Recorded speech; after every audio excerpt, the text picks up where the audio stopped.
So after we pack the column, we're going to raise the brake clamp a little bit because we want to drain in a graduated cylinder. We actually prepared 2 graduated cylinders.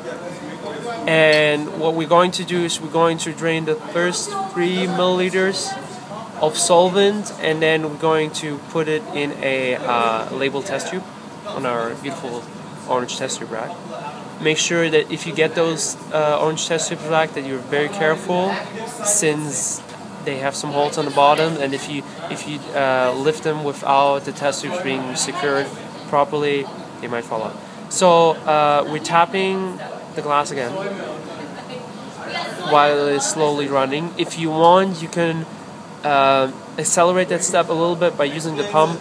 Please do not use the pump improperly. If you're not sure that you can use the pump, then just don't use the pump. It is rather better to not use the pump and then just wait. So you drain about 3 milliliters and you keep adding solvent.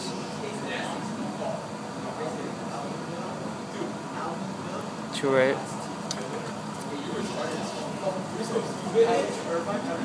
You want to make sure that the column never dries out. That's why you add solvent, because otherwise that won't work.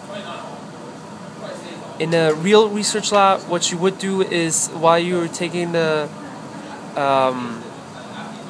column, you would fill it in more than just 2 test tubes. You would fill it in separate test tubes, and every single time you take a spot and you put it on the TLC plate to see when a spot finally forms, because that's when you have your first compound, and then you start collecting that in a different test tube just for the compound until the spot on the test TLC plate basically is gone, and then you can continue doing that until a new spot shows up and collect that in a different solvent. So basically the column is a way of running TLC, but more like collecting the product that you from the TLC to do further testing on it.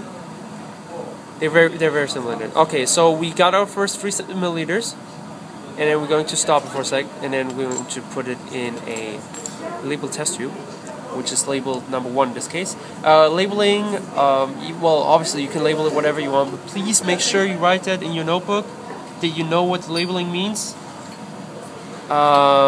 If you don't, you will have a really hard time to understand what you're even doing. Now we get the other graduate cylinder, raise the brake clamp again a little bit, and then start getting the other 3 milliliters. Now in the second graduate cylinder, we are collecting 50 milliliters of solvent. In this case here, you will have the product in the solvent, which you can kinda tell a little bit because it's yellowish, and that's not because of everything else around being yellow. Again, keep filling with the solvent. You want to make sure that it doesn't go to dryness, and you want to put those 50 milliliters in different test tube as well, because that's basically your crude product.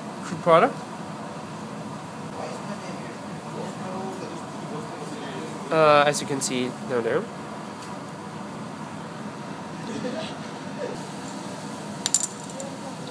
You can tell that without the pumping, it takes a real long time to run this column. Also, this column is relatively small to a real-life column. If you want to look online and check out the sizes of regular lab columns, maybe find pictures of some big columns, this is more like a baby column. It still works, and it still teaches you the technique, which is absolutely crucial and necessary if you ever proceed doing research in chemistry, especially organic chemistry. So we filled the graduated cylinder with the product with 10 milliliters. We still need 5 more milliliters, and then we put it in the test tube label 2. I also want to make sure that the first 3 milliliters of beginning solvents, you can basically disregard them later on. Okay. going to label our test tubes again, 3 and 4.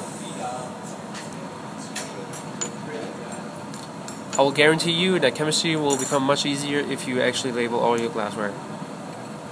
A little hint with Sharpies, you can easily remove the Sharpies by using some acetone.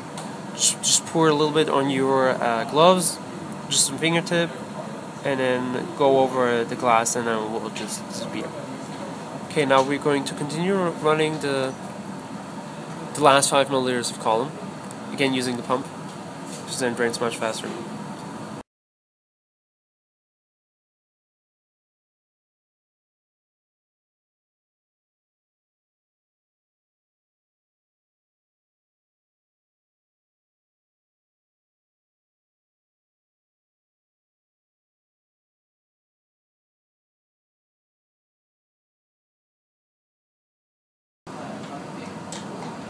Drain it carefully to the 5 milliliter mark after we hit our first 15. The product is basically almost gone, but we're also almost done with collecting.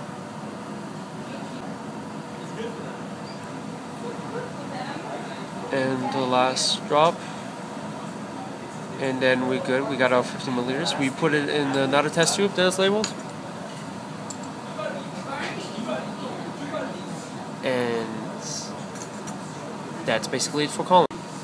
So what you will do now, the next step is you will combine the 3 test tubes with the solvent, and in one big one you will pre-weigh 2 round bottom flasks or 50 bottom flasks, and you're going to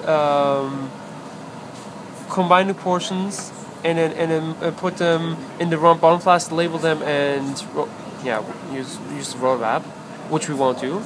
How to clean the column is you basically take off the beret clamp, and then you take a beaker and then you just dump it all like that. Now the sea sand and the silica gel will stick there. That's what you do, is you use the pump and then pump it out. If that doesn't work, it usually does, but if that doesn't work, what you can use is the pump from the rotovap, the electric pump. Just unplug that and then push it in there. That's for extreme cases, but we don't have that case there. This is now perfect, so you can clean up. And that's basically how to run a column and clean up. Thank you.